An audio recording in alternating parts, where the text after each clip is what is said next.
brothers and sisters, may the Lord be with you. A reading from the Holy Gospel according to Luke. Jesus said to the Pharisees, "There was a rich man who dressed in purple garments and fine linen and dined sumptuously each day. And lying at his door was a poor man named Lazarus, covered with sores, who would gladly have eaten his fill of the scraps that fell from the rich man's table. Dogs even used to come up and lick his sores. When the poor man died, he was carried away by angels to the bosom of Abraham. The rich man also died and was buried. And from the nether world where he was in torment, he raised his eyes and saw Abraham far off and Lazarus at his side. And he cried out, 'Father Abraham, have pity on me.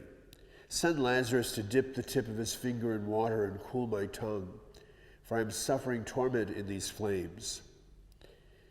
Abraham replied, 'My child, remember that you received what was good during your lifetime, while Lazarus likewise received what was bad. But now he is comforted here, whereas you are tormented. Moreover, between us and you a great chasm is established to prevent anyone from crossing who might wish to go from our side to yours, or from your side to ours.' He said then, 'I beg you, Father, send him to my father's house, for I have 5 brothers, so that he may warn them, lest they too come to this place of torment.'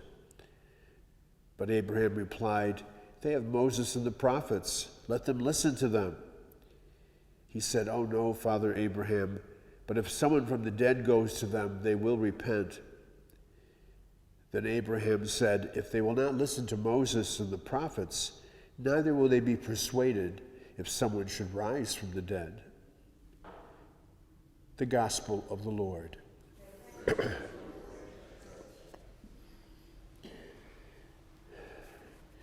There are certain parables in the story of Jesus' teaching which automatically become familiar to us, to the point that as soon as we begin hearing them, we remember the whole story. And that's surely true of stories like the Good Samaritan, and this particular one of the story of Dives and of Lazarus and the relationship between them.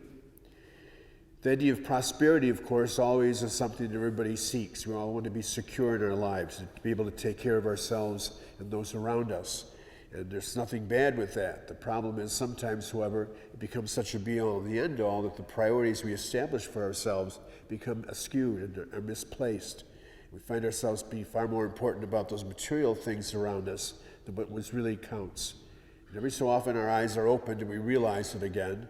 In a commercial society where we hear over and over again what we need to make us happy, we find that within a couple of months that thing that was supposed to be perfect for us either doesn't work anymore or doesn't no longer fulfill the need. There's always something in us that still needs to be fulfilled. And of course, Augustine, in his reflection upon it, decided that we'd never be satisfied until we rest in him. There is where the prosperity lies. There is where the blessing is. And the story today specifically of Lazarus and the rich man, of course, shows us the distinction between the two.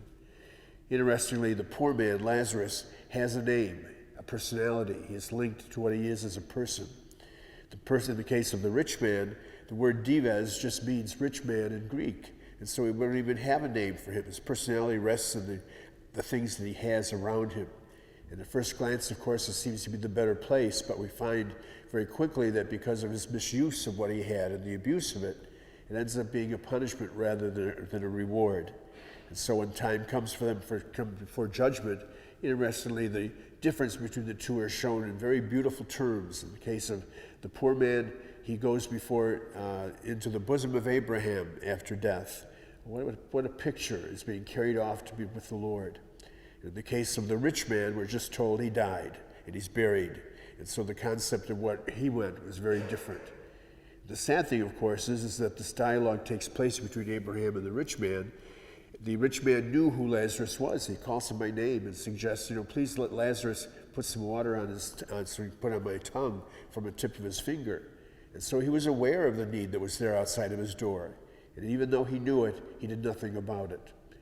The season of Lent for all of us is a time to once again kind of refocus ourselves as to what's most important, and ultimately the need for us to be caring for those around us. sometimes because we see so many sad things in the press and in television and the media around us, we can become kind of closed off to it. We kind of wipe it out. We don't pay attention to it anymore. Every so often we have to remind ourselves again that this is a reality around us, and that indeed, as is said over and over again in the course of the gospel story, the relationship we have with God shows itself very clearly and fundamentally in the way we have that relationship with each other.